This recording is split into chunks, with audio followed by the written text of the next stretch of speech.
John chapter 5. Sometime later, Jesus went up to Jerusalem for one of the Jewish festivals.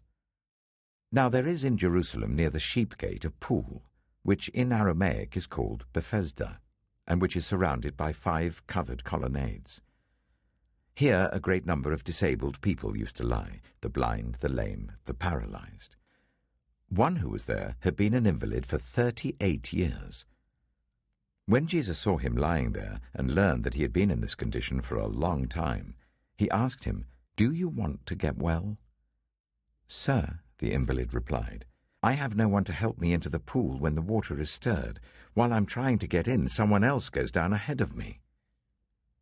Then Jesus said to him, "Get up, pick up your mat and walk." At once the man was cured. He picked up his mat and walked. The day on which this took place was a Sabbath, and so the Jewish leaders said to the man who had been healed, "It is the Sabbath. The law forbids you to carry your mat." But he replied, "The man who made me well said to me, 'Pick up your mat and walk.'" So they asked him, "Who is this fellow who told you to pick it up and walk?" The man who was healed had no idea who it was, for Jesus had slipped away into the crowd that was there. Later, Jesus found him at the temple and said to him, "See, you are well again. Stop sinning, or something worse may happen to you." The man went away and told the Jewish leaders that it was Jesus who had made him well. So, because Jesus was doing these things on the Sabbath, the Jewish leaders began to persecute him. In his defense, Jesus said to them, "My Father is always at his work to this very day, and I too am working." For this reason they tried all the more to kill him. Not only was he breaking the Sabbath, but he was even calling God his own Father, making himself equal with God. Jesus gave them this answer, "Very truly I tell you, the Son can do nothing by himself. He can only do what he sees his Father doing, because whatever the Father does, the Son also does. For the Father loves the Son and shows him all he does. Yes, and he will show him even greater works than these, so that you will be amazed. For just as the Father raises the dead and gives them life, even so the Son gives life to whom he is pleased to give it.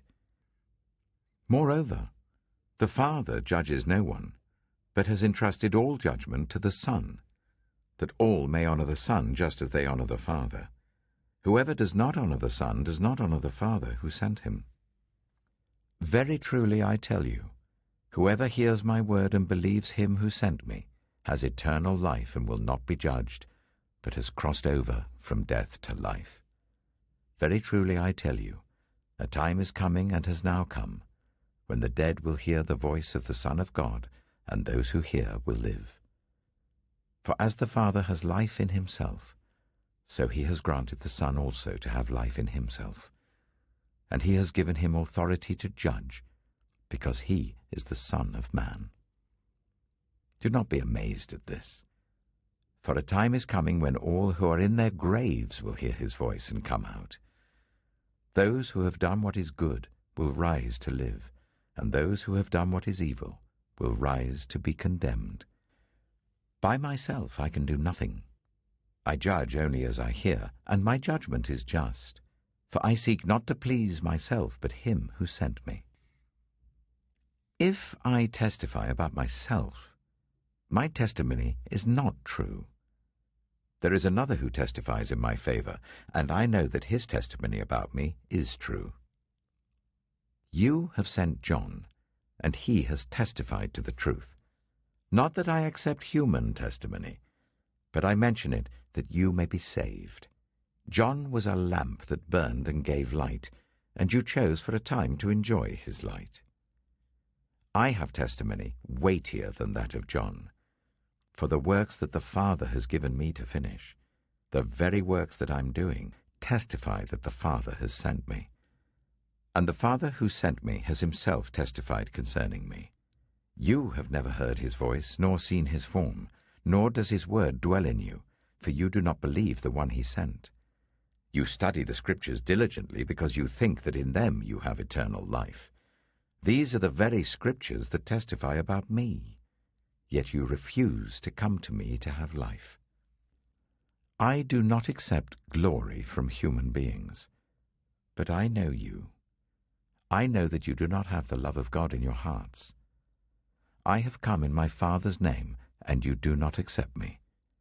But if someone else comes in his own name, you will accept him.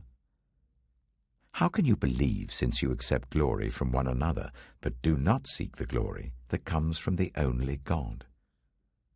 But do not think I will accuse you before the Father. Your accuser is Moses, on whom your hopes are set. If you believed Moses, you would believe me, for he wrote about me. But since you do not believe what he wrote, how are you going to believe what I say?